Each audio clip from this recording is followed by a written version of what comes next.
What is return on investment, particularly with regard to margin and turnover?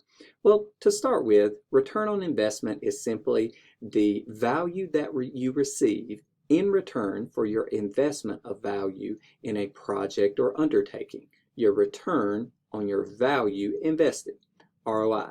Okay, now there are numerous ways to calculate ROI. Probably the most common or commonly recognized is dividing your operating income by your operating assets. Okay, but there are other ways. In this scenario, we want to talk about margin and turnover. The way to calculate ROI from margin and turnover is to, one, take your profit margin and multiply that by your asset turnover. Okay, so how does this work?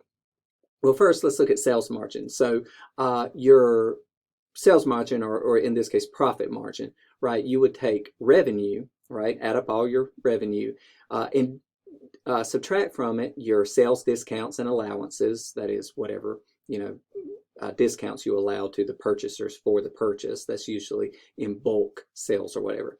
Then importantly, most importantly, you subtract your cost of goods sold, okay? And then any commissions you paid as part of that. So your selling expenses and cost of goods sold, okay? Once you arrive at your sales margin, you need your asset turnover. So your asset turnover is just your net sales, okay?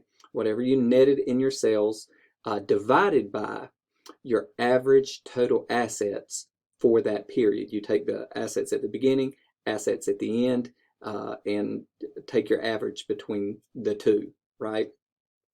Divide that. So multiply these together, sales margin by asset turnover, and once again, that gives you your ROI calculation.